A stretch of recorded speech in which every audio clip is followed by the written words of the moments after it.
this isn't very difficult to use. It's really that ambiguous case that gets a little dicey that we now have to spend a little bit of time on. So nice thing is always, you know from geometry, triangles, of course, the side lengths are proportional. Fancy word. To the sines of the corresponding opposite angles. Now, proportional, proportion. Fancy word for two fractions, set equal. And you can see there's three fractions here. It just depends on what they give you for information. Maybe you know angle A and its opposite side. Maybe you know angle C and its opposite side. So you always are starting with an angle and the opposite side. And of course we know from middle school math, when we solve a proportion, there's a lot of cross products today. You're going to be multiplying on the diagonals, a lot of calculator work. Setup is easy, fast. If you can type quick on your calculator, these aren't too painful. I thought, why not? Let's kick it off with a word problem. Here we go, right? So, a satellite orbiting the Earth passes directly overhead at observation stations in Phoenix and LA, 340 miles apart. So that's the bottom here. Hopefully you can kind of see that 340, kind of tiny there. And at an instant when the satellite is between the two stations, its angle of elevation is simultaneously observed at 60 degrees at Phoenix, see down in the corner there, and 75 degrees at LA. How far is the satellite, up at the top, from LA? So this is the side that you are finding. So that means I don't really care about side A in this situation. Now, law of sines, proportion, two fractions, set equal. I always want to start with an angle and opposite side. The only side you know on the triangle is 340. I need you to come up with this angle up here, angle C. Well, you can do that. You know that. All three angles in a triangle add up to what? 180. So find me angle C. 45. Now, right away I'm thinking, oh, 45, 45, 90. Then I'm like, no, no, no. Not a right triangle, unfortunately. So I have to use my law of sines. I'm going to do sine of 45 degrees over 340.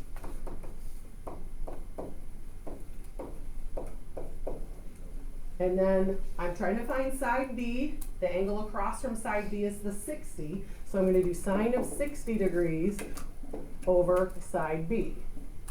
So there's the setup. A lot of you can probably just go to your calculator and start punching it in. But you know, it's the first one. I feel like I should do my due diligence here. We're going to multiply on the diagonals. Doesn't matter which diagonal you pick. I'm doing this one first because I feel like it. So you've got 340 sine of 60.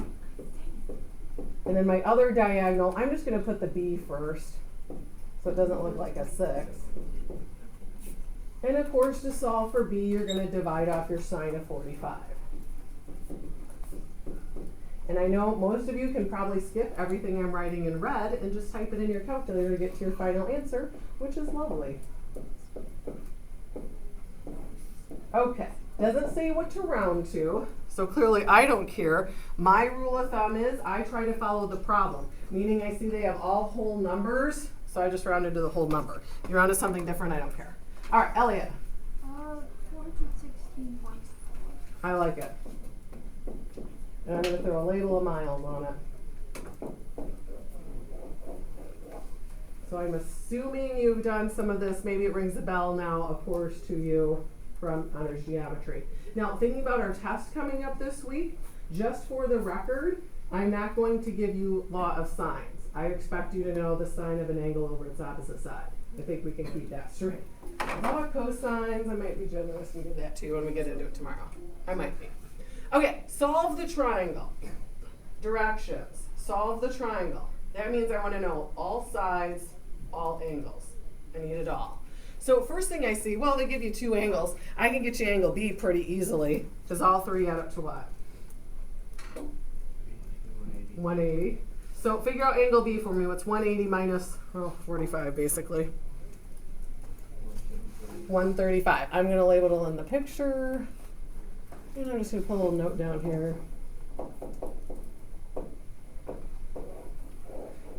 Now, remember, when we say solve the triangle, we try to be kind of nice to you. We give you half the information.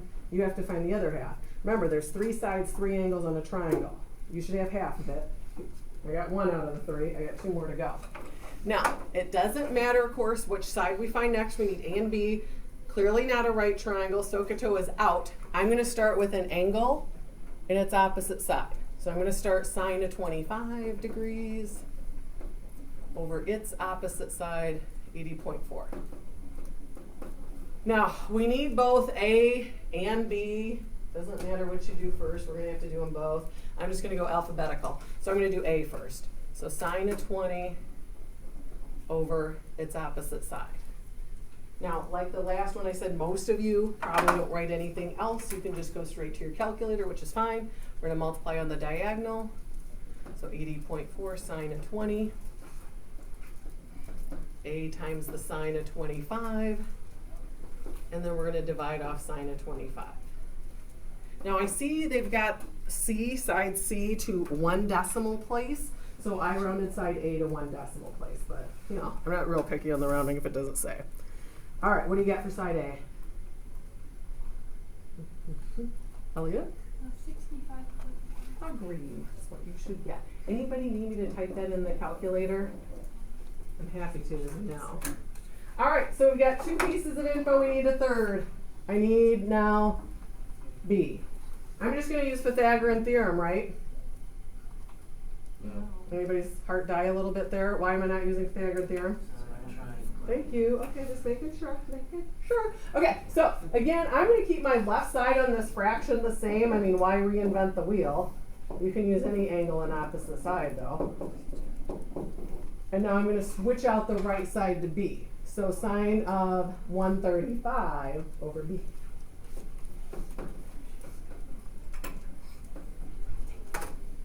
And then I'm going to use my cross products. You know the drill. I'm going to give you a minute to type it in. Clearly I can't keep all these decimal answers memorized. I got to look at my cheat sheet.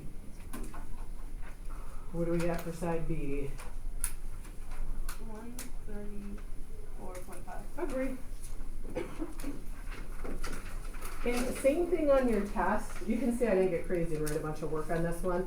I generally do not myself. I just go to my calculator. I don't expect you to write all the shenanigans in red. You can just set up the fractions and go to your calculator. Any questions on these first two, though? Because this is our very easy, I mean, it doesn't get any more complicated than this to use law of sines. The calculations are easy. Any questions on that? Let's get into this ambiguous case. And now, sounds ambiguous. Okay, so here's the fun thing with law of sines. This doesn't happen on law of cosines. I don't know if you get into this in honors geometry, so we are going to spend a little bit of time on it. Because honestly, this piece of it is like the one thing that maybe keeps somebody from getting 100% on this test. No lies, okay? So, samples 1 and 2, we had our one unique triangle. That always happens if you have angle, side angle, or side angle, angle. Now, this, I of course like to think of it as angle, side, side. That's always our little problem where we're going to run into issues. If you're given, and I just couldn't put it the other way. I'm like, oh God, what if Mr. Doherty walks by? I'm going to have angle, side, side up there. Okay, so if you have angle, side, side, that's where we have to start to get a little concerned, because you could potentially have 2 different triangles. You could have no solution. You couldn't make a triangle happen. So that's kind of what these pictures are taking a look at. So like here, you just can't make a triangle happen. It's just, it doesn't work out. Now, of course, the reasoning on that, remember our triangles are proportionate, meaning across from the smallest angle should be the smallest side. Medium angle, medium side. Biggest angle, biggest side. Sometimes you cannot, with the numbers, make that work. Of course, you could have your right triangle. We've seen all that stuff. You could have, of course, 2 different triangles here at the end, too, is kind of what they're showing you. So we need to talk about the 2 triangles, when that happens, how to find the second one. And we need to talk about, too, if there's no triangle, okay? So, easy way, first off, if I have angle, side, side, I already kind of start to break into a sweat. And then I think about, okay, I'm going to have 2 triangles, no triangle, 1 triangle, what's going to happen here? So it says opposite side is smaller than adjacent side. Well, I have a picture first. Let's draw you a triangle. Let's give you a picture here. So I'm going to ABC, keep it easy. So there, it could be a cube, could be a obtuse. I don't know. I'm just drawing kind of a random triangle here. So you could, of course, have, I'm going to pick an angle, opposite side smaller than adjacent. Let's say this is 37 degrees, whatever. So we're going off of this angle. So I want the opposite side to be smaller than the adjacent. Making up some numbers. So when your opposite side, I said it, I wrote it wrong. When your opposite side, I said it, is smaller than the adjacent. I said it right, I just wrote it wrong. So your 9, I'm talking about the 9, is smaller than the 12. Whenever that situation occurs, that is where you could have two triangles. And we're going to see that, and I'm going to show you how to find the second triangle. Now, the other problem you could have on this, too, it goes one of either way. You could also have a no solution. You can't make a triangle work out. You can't make the sides stay in proportion. That is going to be super simple. Instead of memorizing a bunch of junk, I'm going to show you how your calculator will tell you the answer to that situation when we get to it. Now, if the opposite side, I'm going to kind of draw a similar triangle here. 37 again. So your opposite side is the largest side. So let's say those sides switch. So now the 12 is bigger. The opposite side is bigger than the other one. You will have just one triangle. One normal triangle. You don't have to think about anything. Just solve it like normal. So the things I'm going to really worry about when I have angle side side and the opposite side is smaller than the adjacent. It's going to be 2 or 0. The 0 will fall into place on your calculator. So like I said, I don't know if you get into this in honors geometry, so I'm spending a little more time on this one. So I'm like, oh, okay, here we go, angle, side, side. Now I'm a picture person, so I'm going to draw a triangle and kind of take a look at my opposite adjacent side to get a gist on it. So ABC, angle A is 45. Too bad it's not a right triangle, right? Okay, side A 7 root 2, and then side B, across from angle B is 7. So the first thing I want to do is compare these sides, which is larger. Well, hopefully you don't have to punch that in your calculator, but 7 square roots of 2 is larger than 7. Yes, we agree on that. So the opposite side is bigger. Here. So the opposite side is larger than the adjacent side. 2 or 1? What are you thinking? Just 1. Your opposite side's larger. If they were switched, then I'd be worried. So I'm like, oh, I'm not worried. I'm not worried, I got it. My opposite side's bigger than 7. It's not a right triangle. I really wish it was. I'd make it super easy, 45, 45, 90, but it's not. So I'm just going to do my plain old boring law signs. One triangle, we got it. Solve the triangle. We need all the angles, all the sides. I'm always going to start with an angle, the 45, and its opposite side. Okay. Now, the only other piece of information you have is this side 7. So we're going to find the angle across from it, which would be B. So we are going to use, of course, a little different in our calculator, though. I know you know, but let's just remind you. Still using my cross products. So my 7 sine of 45, my 7 root 2b, sine of b.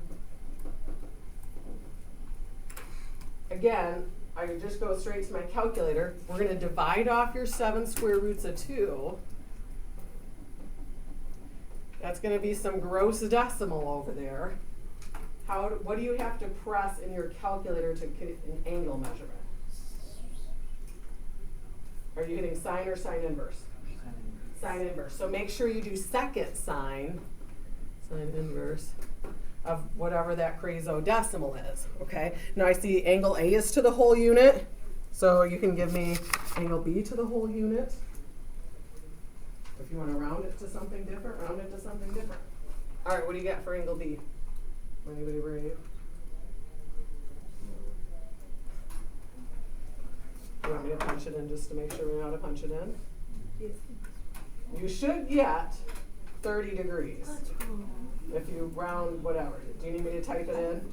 Okay. So I'm going to do the 7 sine of 45. Make sure your mode's in degrees. So 7 sine 45. I'm going to divide by 7 square roots of 2. You really funny. Don't judge how slow I type on this. And then we do second sine of 1. Why did I mistyped something? Yeah, 'cause that's what I got. I'm like, I mistyped something. 7 sine of 45, right? Which is typical of my, so moving on, we got B's 30 after all of that slowness of my typing. That was pretty fun. I like to label it on the picture too, just because I do. Now, we can find angle C, I think, pretty much with like no effort, because they all add to 180. So what do you got for C? C is, I'm ready, 105, I heard it. So clearly I didn't draw this triangle to scale. I didn't know it was going to be obtuse, whatever. And we need to find, of course, side C. Side C. So really, just, I'm going to make my life easy. I'm going to keep that left-hand side, sine of 45 over 7 square roots of 2. But I'm going to swap out the right. I'm going to do C now, sine of 105 over C. And then, of course, use your cross products, etc. Round C to whatever. I went to the 10th for whatever it's worth. What do you get for C? 13.5 is what you should get for that guy. Got it. Okay. So any questions on that? So, I mean, the math is easy. The law of signs is easy. We can all do that. Nobody screws up the law of signs work. The key is on this one, because, you know, I'm being dramatic about this. It's the only thing that keeps people from 100, and it saddens me. Our opposite side was bigger than the adjacent when we had angle side side. So I didn't have to worry. One beautiful, normal triangle. Okay, angle side side again, because, you know, that's how I'm rolling right now. So I like a picture. I'm going to do a triangle here. Again, I don't know why I'm assuming they're all acute. Clearly the last one wasn't. That's how I'm going to roll for right now. Little a, oh boy. Little b, oh boy. Okay, so here we go. Your opposite side, is it smaller or bigger than the adjacent? Here we go, smaller. So that means 2 triangles or no triangle. So I'm going to put a little note that I'm thinking there's 2 possible triangles. Because the opposite side, looking at that 11.4, is smaller than the adjacent. Okay, all right, here we go. So I'm thinking about triangle 1. We'll get to triangle 2 in a minute. So as always, I'm going to start with my angle 58 and its opposite side. So I'm just rolling with my law of signs, crushing it like normal. Only other piece of info I have is that 12.8. That's a side, so on the bottom, and that is across from angle B. So take a second, do your cross products, do your sine inverse, round to whatever, figure out what B is.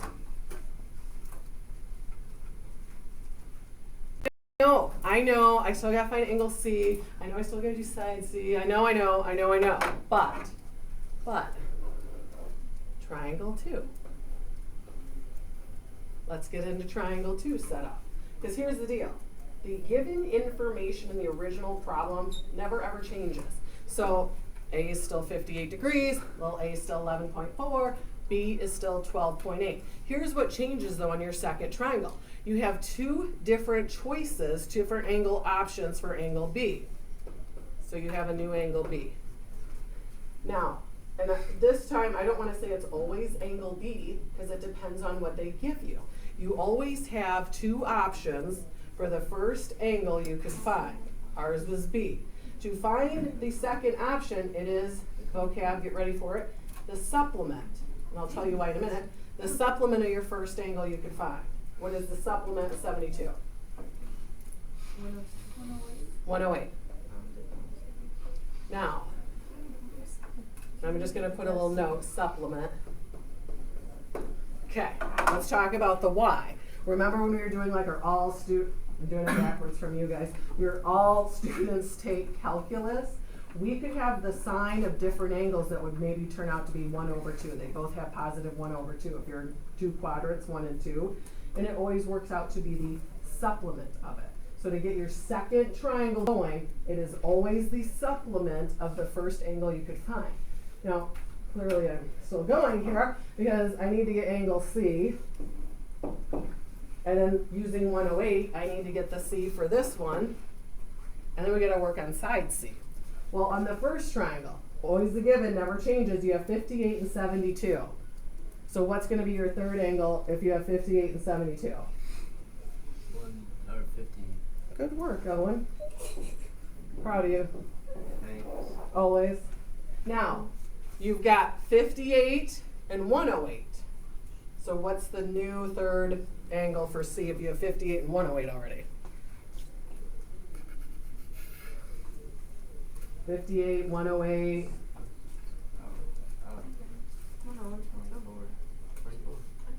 So 58 and 108, you're at 166. How much more do you need to get to 180? 14. Tiny, that's okay. Okay. Now remember, we should have 3 pieces of info for each triangle. I'm at 2 and 2. I need side C for each of them. Okay, all right. So I'm going to keep my beginning fraction the same, the 58 over 11.4. My other pro tip of the day, I always work if I can off the original given info, because obviously if I screwed something up here, I don't want to use it and potentially screw up more stuff. So I always use the given. All right, so we've got C's 50. We need side C. I also have to recalculate it over here. I'm going to keep that original given info fraction, but I'm going to swap out the 50 degrees to 14. And solve each of those and get your side C's.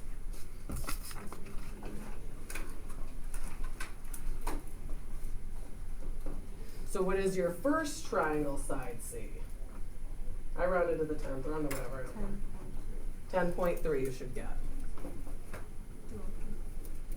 What is your, I'll give you a second to calculate. So much to type in the calculator, but you probably type faster than I do. Just, you know. Yeah. I mean, for the record, I did win the 8th grade typing award, just so you know. Crushing it. All right, what do you have for second side C?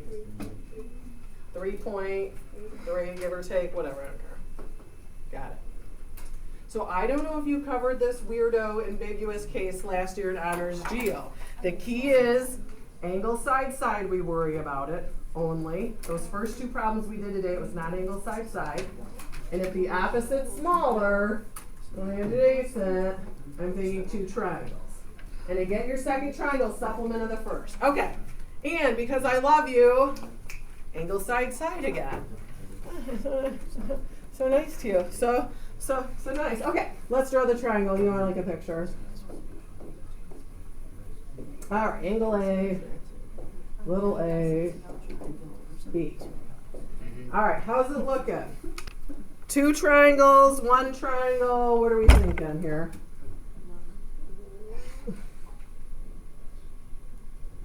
The opposite side. What's your opposite side? 18. Smaller than the adjacent. So I'm thinking, oh my gosh, she hates us. I'm thinking there's 2 possible triangles.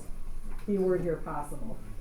Okay. Remember, it's 0 or 2. That's why I keep using the word possible. I just don't write possible on there. It's 0 or 2. So like, okay, let's start it. I'm going to do my angle and opposite side.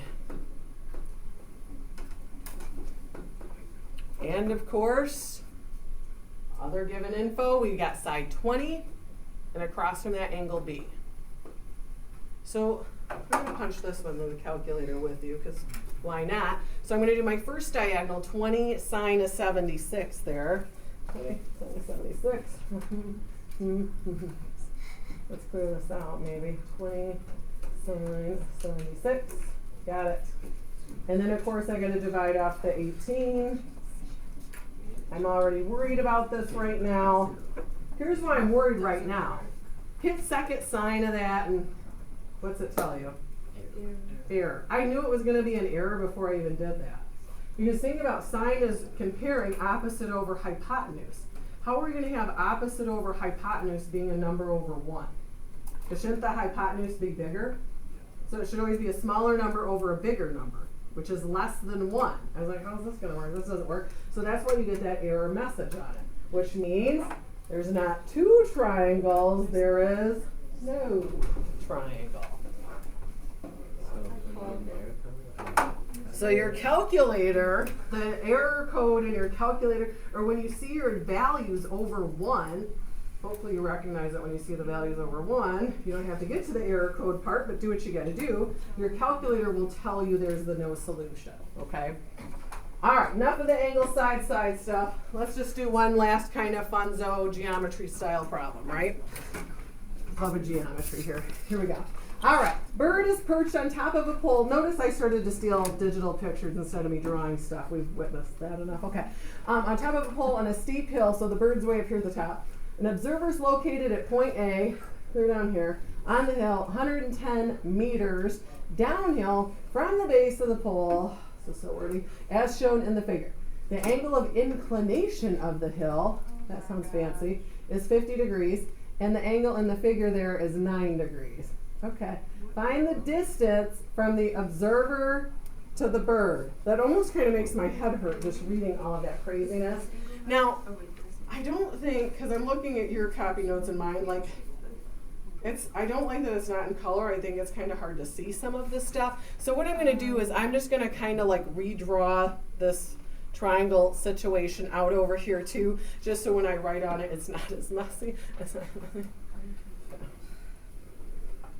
Should I try to draw a bird? No, you know, let's just put B for bird. Okay, don't judge it, kids, don't judge it. So we've got our 50-degree angle here. Clearly it's perpendicular with the ground. They tell you this is 110. I think we're in meters, miles, meters, not miles, meters. Ignore the I there, just scroll that on. And they're also telling you that angle A, that alpha, this little A here, is 9 degrees. So I'm going to sneak in the 9 degrees there. So that whole angle is, yes, 59 degrees. Why do we have to make it so difficult, right? Of course. Find the distance from the observer who is here at point A to my lovely drawn bird. Can't be good at everything, right, kids? Okay, so I'm taking a look at this and I'm like, all right, well, let's see what we can do here and come up with some fun-filled stuff. At first I'm thinking I'm going to use SOHCAHTOA. But then I'm like, I don't know, am I going to use SOHCAHTOA? Because I really, this 110, I like the 110, of course, but I don't have another side on this triangle. It's not really helping me a whole lot, so to speak. Okay. So let's see if we can do something else here and get a little creative here. So let's know our angles. I'm going to try to figure out some angle measurements. Clearly 59 and 90. What would be the top angle? So you're 59, 90. What's left for the top one? 31. Okay. Oh, and nobody's talking to you. Wow. Rough crowd. Now, because I don't think my right triangle is helping me. And remember, I am the prize. We want to find x. So we're in the law of signs section. So I'm thinking we're going to use law of signs, obviously. So I'm like, okay, my side, the angle across from it would be this guy. Well, I can tell you this angle if I'm just looking at kind of this obtuse triangle. You have 9, 31. I'm at 40. What's this guy? 140. Please tell me you didn't use your calculator for that. I did. Oh, boy. All right, so I'm going to do sine of 140, because I'm about to draw things here, over x. Let's start with that, right? Now, we do have a side, obviously, in the triangle, that 110, which is clutch, 110, 110. What is the angle across from the side with the 110? 31. Got it. And there is your setup. I know you can do the cross products. I'm not going to bore you. You should get about 137.3. Yes. All right. So just a little funzo geometry problem at the end. Got to love it. Any questions on that bad boy? So the key is the trick part today, my friends, that ambiguous case.